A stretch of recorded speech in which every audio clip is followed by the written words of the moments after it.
The Ema Hypothesis offers, well, a unified interpretation of world mythologies. It asks us to look beyond the surface of ancient stories and search for deeper connections, patterns, and perhaps even hidden truths that span continents and centuries.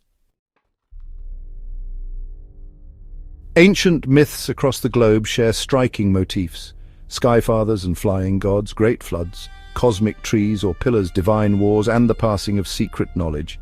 These parallels suggest not mere coincidence, but a common substrate of human experience or history. The Ema hypothesis proposes that such myths record encounters with one or more advanced Ema intelligences, interpreted variously as celestial visitors, time travelers, interdimensional beings, or survivors of lost high civilizations. In this view, prehistoric peoples witnessed extraordinary phenomena, technologies, cosmic events, altered states, and so on, that they encoded in symbolic and religious terms. We summarize the recurring themes, then sketch how they might reflect real events or entities with modern insight. Recurring mythic patterns across cultures are honestly quite remarkable. Sky gods and cosmic parents. Almost every culture has a sky father or celestial creators who govern life. Sumerian texts describe the Anunnaki, the royal offspring of the sky god An, as gods who once walked the earth then retreated to heaven. Greek, Roman, and Hindu myths likewise feature supreme sky deities, Zeus or Jupiter, Brahma or Indra, who rule from on high. These shared images hint that ancient peoples may have witnessed things, astronomical events, flying objects, or visitors they associated with the heavens.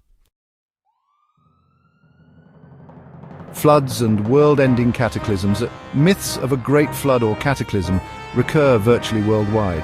For example, the Mesopotamian Atrahasis and biblical Noah stories, the Hindu Manu flood, and Maya or Aztec deluge myths all describe a purifying inundation sent by divine judgment. Such ubiquity suggests ancient societies remembered massive deluges or cosmic disasters, meteor impacts, ice ages, tsunamis, and wove them into legend. Divine wars and cosmic battles, tales of epic struggles among gods or giants, are, well, surprisingly common throughout human history. The Mesopotamian Enuma Elish, for example, recounts Marduk slaying the chaos monster Tiamat. In Egyptian myth, Ra faces the serpent Apep each night in a never-ending struggle. Indo-European myths, too, are filled with stories of order battling chaos. Think Zeus versus the Titans or giants, the Norse Ragnarok, or even the Hindu Kurukshetra, where devas fight asuras. Even Abrahamic law includes what's called a war in heaven, where Michael confronts Satan.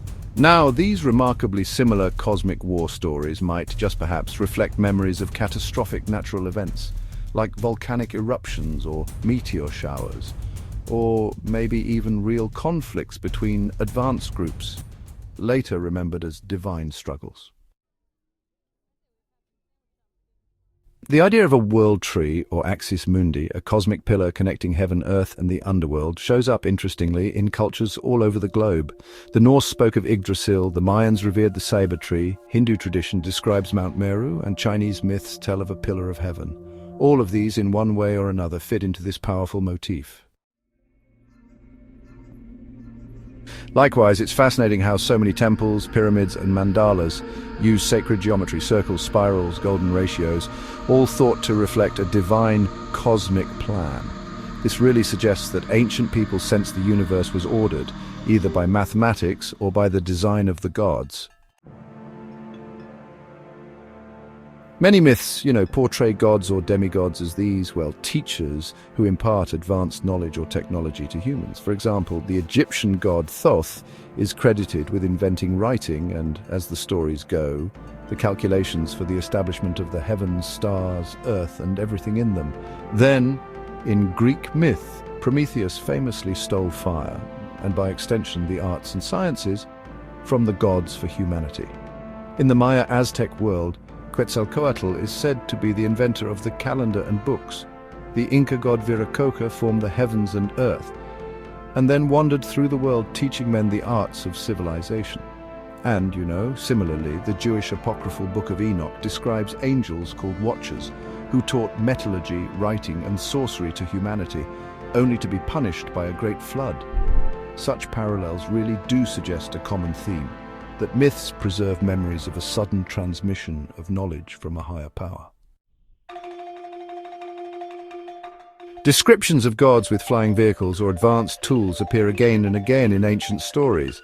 For instance, Hindu epics mention vimanas, these flying palaces or aerial chariots of the gods. The Sumerians, and later the Akkadians, described flying dragons or chariots of the sky. In Mesoamerica, sun serpent gods such as Quetzalcoatl or Kukulkan are said to travel by raft or float on clouds. Now, these accounts could, of course, be symbolic, but the consistency across cultures suggests that ancient people might have witnessed real aircraft or light phenomena, which they then likened to divine vehicles. These recurring motifs, well, they may stem partly from Jungian archetypes, those innate patterns in the collective unconscious that cause similar symbols to crop up everywhere. But they may also derive from common historical experiences, natural catastrophes, astronomical phenomena, or even contact with superior beings. In either case, the similarities between these myths really do invite us to consider a unifying explanation. We propose the Ema Hypothesis as a speculative framework uniting these myths. Ema, which is actually a coined name, represents the collection of extraordinary intelligences behind world legends. Several overlapping ideas are entertained. Advanced extraterrestrials. Perhaps some myths literally record visits by beings from other planets. Modern science confirms countless stars and planets. As Vacker notes, given billions of planets in the Milky Way, there is almost certainly life elsewhere, and possibly ancient civilizations with space travel. If such aliens visited primitive humans, their high technology would be indistinguishable from magic. The visitors would indeed be viewed as gods, angels, and miracle makers by awestruck onlookers. Future humans or time travelers. Another idea is that the gods were actually evolved humans from the future, returning via time travel. The time traveler UFO hypothesis explicitly proposes that some UFOs may be our descendants using advanced technology. Interdimensional or ultra-terrestrial beings. Now, mythic gods may not be out there in outer space at all, but rather in other dimensions. As UFO researcher Jacques Vallée suggests, UFOs, and by extension ancient gods, might actually arise from parallel dimensions that interlock with ours. In this interdimensional hypothesis, such entities would, appear and vanish at will through windows between worlds. This could explain why gods and spirits are often described as ethereal, shape-shifting, or omnipresent. They literally are part of the multiverse. Vallée even characterizes the phenomenon as not a literal invasion, but as a spiritual system that acts on humans and uses humans. The Ema hypothesis allows that many myths may reflect interactions with such non-material intelligences, which could explain the dreamlike or allegorical quality of myth. Lost advanced civilizations. Many esoteric traditions speak of vanished high cultures like Atlantis, Mu, or Lemuria, whose survivors supposedly taught humanity. Mainstream archaeology views Plato's Atlantis as allegory, but fringe theories suggest it was in fact historical. The psychological and symbolic interpretation, myths also operate on an inner plane. Our brains naturally organize experience into archetypal stories. Jung observed that similar themes occur in mythologies around the world because of a shared collective unconscious. Even if no physical visitors ever existed, collective human psychology might hallucinate similar gods, floods, or trees in response to environmental cues. The Ema hypothesis does not exclude this. It sees the symbolic psyche as one channel through which actual phenomena, astral visions, remote memories, synchronicities are expressed. Taken together, these elements form a web of connections rather than a linear history. In one interpretation, an ancient sky being who taught writing, Thoth, could have been the same archetypal figure as the Hindu Brahma or the Aztec Quetzalcoatl, which are, just different cultures' names for an Ema messenger of knowledge. The Mediterranean Titanomachy and the Norse Ragnarok might both allegorize a cataclysm such as a pole shift or comet impact. Flood legends worldwide could mark real ice age melt or asteroid tsunamis. Sacred pyramids and megaliths aligned astronomically might be legacy markers of the Eme's celestial law, reflecting what some call divine geometry in stone. The Ema Hypothesis treats ancient accounts as proto-reports of phenomena that we now partly understand. From a technological viewpoint, divine thunderbolts could be plasma discharges or energy weapons. Breathing gods might be scuba-suited divers seen in vision, and luminous deities could be, well, spacecraft lights or plasma orbs.